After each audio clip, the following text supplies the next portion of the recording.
All right, here we are, the Scorched Earth Sports Podcast recap for Friday, March 14th. We're into the weekend. Hope you all have some nice plans. I'm here in Southern California. It's snowing like a mofo. I live in the mountains outside of LA. And man, it gets cold. I've been snowed in for 2 days. Doesn't stop me from bringing you the best in the sports world, right? Here we go, baby. Who needs Sports Center when you got this, right? And like I said, I shot a great video with Brother Scott yesterday. I was in the snow. He was in his warm palatial estate in the PNW. If you are interested in motorsports, I would highly recommend it. He is so knowledgeable. I'm literally playing catch up the whole time. I do some research for the segment, and man, he always amazes me, and honestly, he stupefies me because it's just so smooth from him. I'll tell you, we talked about NASCAR, we talked about F1, some really good stuff in there.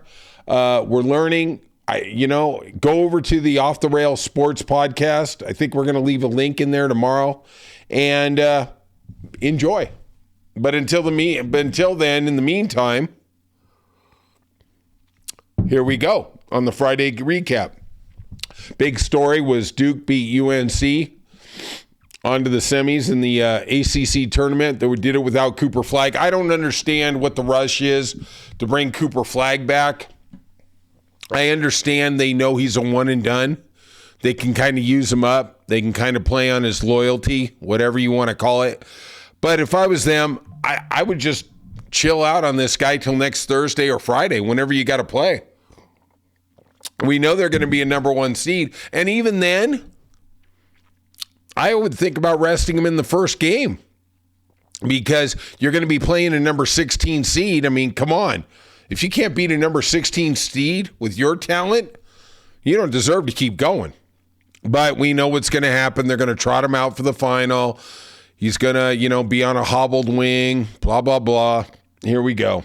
Iowa, University of Iowa, dismissed Fran McCaffrey after 15 years. Just didn't do well enough. I guess that's just the story of sports. Even in the Midwest, where it's all about family and loyalty, if you don't win enough, man, they're going to can you. He was their all-time win leader at 297. The guy was averaging 20 wins a year.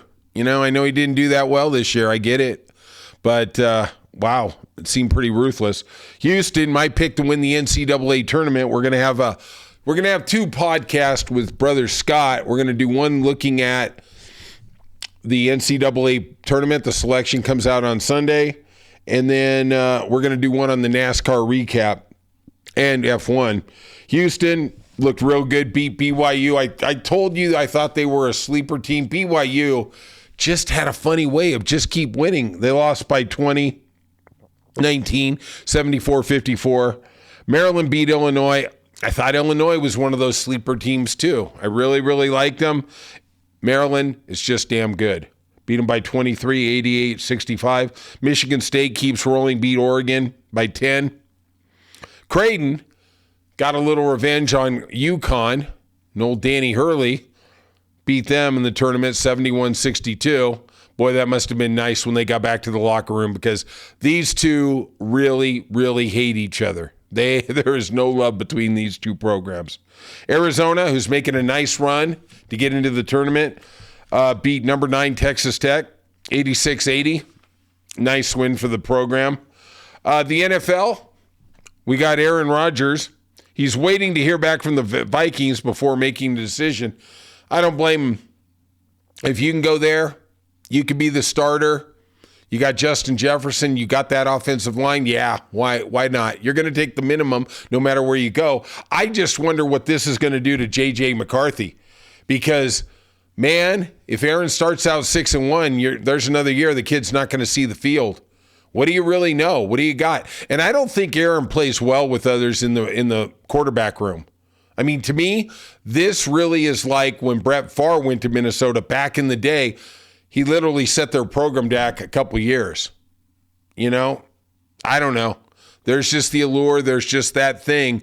This guy is nothing but a headache. To me, I don't see why Minnesota, just roll the dice. Go with J.J. McCarthy. So you got some growing pains. Let's say you go 8-9, 9-8, whatever. You either believe in the guy or not. You know, I look at Miami and we've got Tua, but what do we really have? We're one sack away from being an expansion franchise. Minnesota's got this guy here. They believed in him. They drafted him. They've seen him in the facility for over a year. What are you going to do, right? All right, a jury ordered Le'Veon Bell, former Steeler, to pay $25 million in a sex abuse case that he is accused of abusing a female relative. His attorney vehemently denies it, said they weren't properly served. I'm not buying that. It's Le'Veon Bell. I mean, I think he wanted to ignore it and act like it didn't exist. As far as I'm concerned, if he touched one hair on her head, pay the cash, you mother effer. Cowboys bring back Dante Fowler. What are the Cowboys doing? I don't know. I have no clue. Chiefs bring back Kareem Hunt. Yeah, makes sense. We're just trying to figure it all out right now.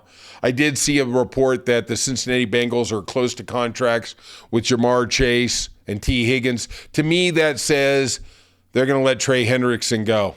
I don't understand why you don't just take T. Higgins, and maybe this is the Joe Burrow effect. Why don't you take T. Higgins and trade him and get some assets and re-sign Hendrickson and re-sign Jamar Chase?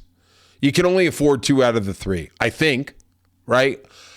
And I understand Joe Burrow has a lot of sway in that organization, and rightfully he should. He is a really, really outstanding quarterback.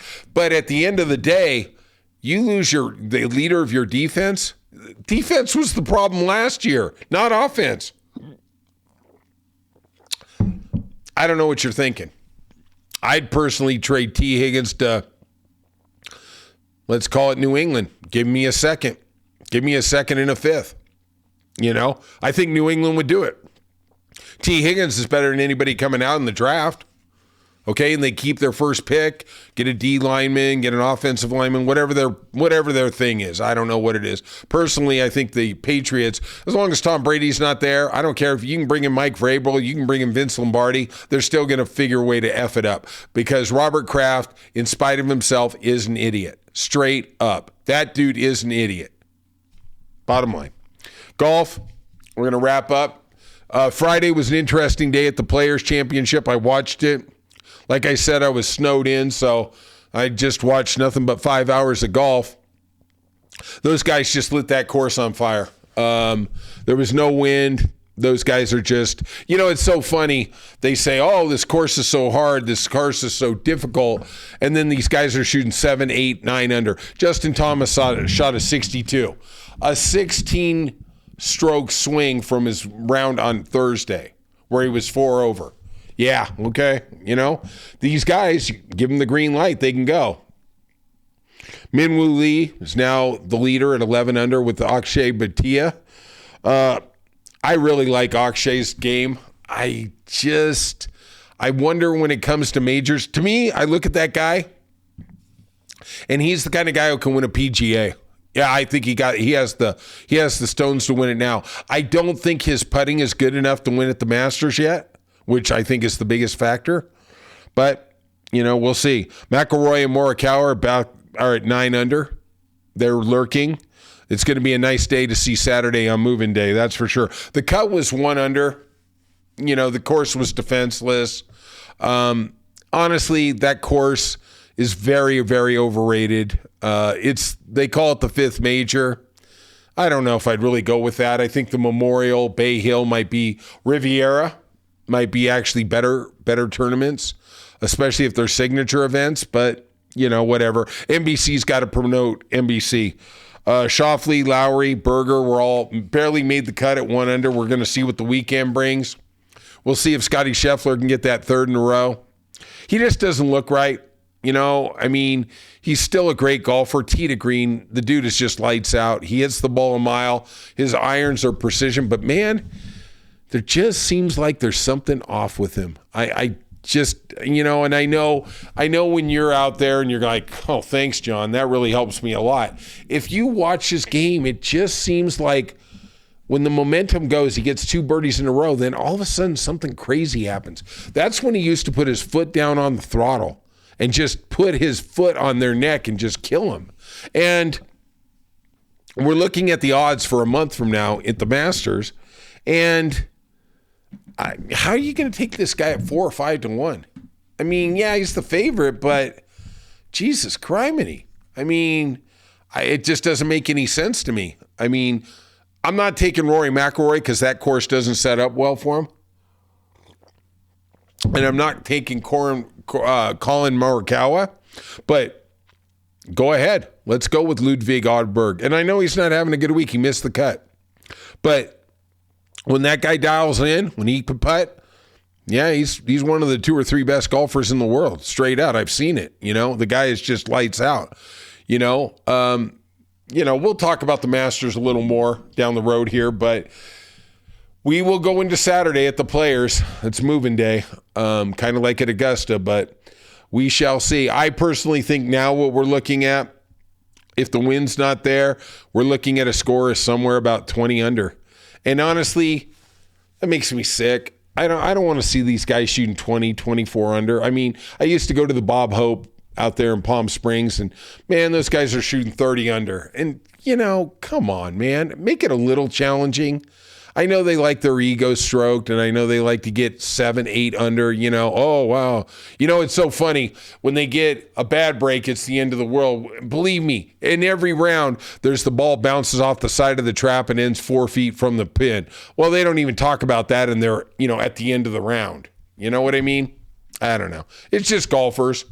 They got to find something to bitch about. It's literally like being in the psychiatrist's office with Sigmund Freud. There's always an issue. There's always an issue. All right, if you could, hit that like and subscribe button. I'd really appreciate it. And leave some comments, and I will talk to you tomorrow.